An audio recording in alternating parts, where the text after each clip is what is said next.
The story started as I hired a new guy, Elliot, to come into the company, and we happened to be snow plowing that night. The moment Elliot shows up, a buddy of mine's front end loader blew the tire right off the rim.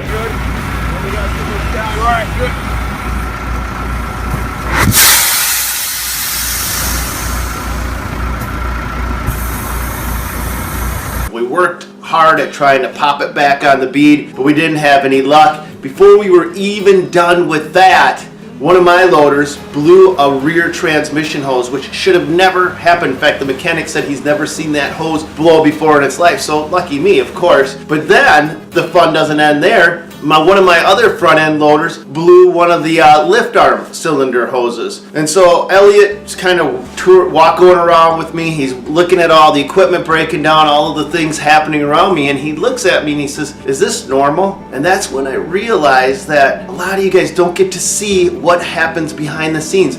A lot of these companies do everything in their power to cover up all of their battle wounds and scars, and it's those battle wounds and scars that make them great. And so today I'm going to take you with me on a job where you'll get to see how many fires I had to put out. So let's get started. So the job started out, it was a pretty easy job. We had to remove a concrete swimming pool, remove a tennis court, remove a retaining wall, import about 600 cubic yards of fill soil, grade everything down, and create a flat backyard and a hockey rink. No big deal. We get the project started, and one problem after another after another. Before we're even into the job, the engine on my dump truck goes out. That's a $15,000 loss. What do you do about it? You shrug your shoulders, you get over it. No big deal. Then we start getting into the project, and the swing motor on my Cabelco excavator decides to kick out on me. We broke the excavator. There's nobody in the seat. The swing motor got busted. John, that's enough. Tim's got to stop it. Push, Timmy, push! Come on, Tim, I was pulling that thing all over the place. Come on, Bill.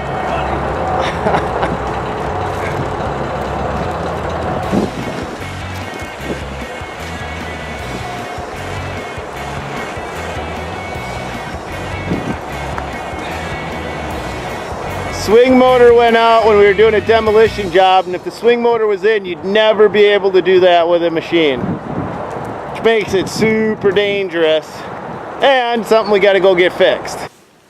It wasn't because of the job, it was just because it was just bad luck. Once we're into the job and things are going well, my guys are getting creative, they're thinking outside of the box, and I'm really appreciating how they're able to take what we have for equipment and use it.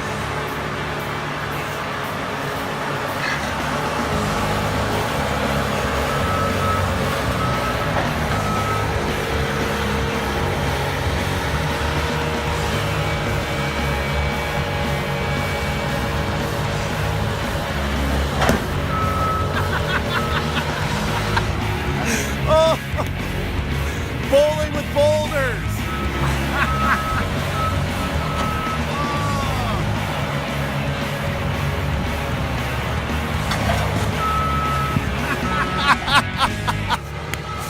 We lost the swing motor on our big excavator, and this is what he's doing. He's getting by. But the fun doesn't end there. When we remove the shallow end of the concrete swimming pool, we find a line directly underneath the pool. Now, my main guy, Tim, stops everything, and he says, "This doesn't feel right in his gut." And I go out and I'm looking at him going, it doesn't feel right in my gut either. I said, let's fix it. Let's just put it back together and let's fix it. It doesn't feel right to you, it doesn't feel right to me. We're going to repair it and keep moving on. So we gathered all of the tools we needed to start doing the repair job on this pipe, and the homeowner comes out and says, whoa, no, don't worry about that. That is not the storm sewer, or that's not the sanitary line, the poop line, okay? That's not the sanitary line, that's part of the swimming pool. Remove it. It was less than 4 feet and had zero frost protection because it was literally connected to the concrete of the swimming pool, so it would easily freeze up over the winter when the swimming pool is empty. Furthermore, you're not supposed to put a sanitary line underneath a swimming pool because there's no way to ever repair it if anything ever happens without removing the swimming pool. Third, I checked the ticket And our locate said it was clear, no conflict. In fact, you can see in bold letters where it says sanitary, St. Paul water, sewer water, clear, no conflict. So everything is telling me the homeowner's right. He's telling us to remove the line. He said, physically remove that line. That's part of the swimming pool. I want it gone. Our locate's saying that we should remove it. Our guts are saying, okay, we listen to our brain. We're going to listen to our brain, not our gut. I mean, everything was telling us we've got to get this line out, including the property owner saying, I want this line out. He told us that the line came in from the front of the house and not the back of the house. It was the sanitary line. And it was at the point where we were putting everything together to fix it, it was an easy repair. It was a simple splice, maybe an hour's worth of work. What would have been a $30 fix when we had the trench opened up turned out to be a $13,000 fix after the fact. And in the world of contracting, this is always what happens when there's a problem. Everybody points their fingers at somebody else, but still everybody's pointing the finger back this way. I have a ticket that says clear, no conflict. This is not the sanitary line. I have a property owner coming out and telling us to physically remove this line. So on one project where you think it should go smooth as silk, we blew a $15,000 motor on a dump truck. We blew a $12,000 swing motor on an excavator, and we had a $13,000 repair bill on a pipe that we could have fixed for less than $30 in parts and materials. It's those battle wounds, it's those battle scars that every company encounters. They try so hard to cover them up. That is what makes them great. You are going to have those same challenges dead on. And it's not going to be your ability to avoid conflict that makes you great.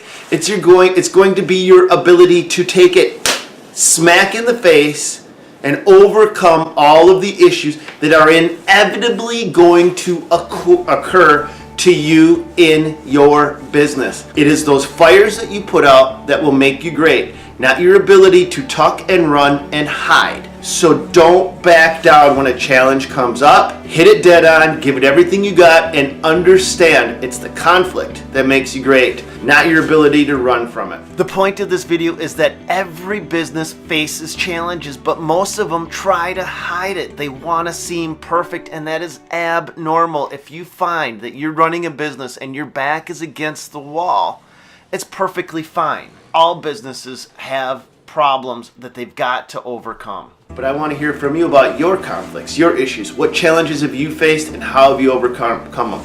God bless, go get them.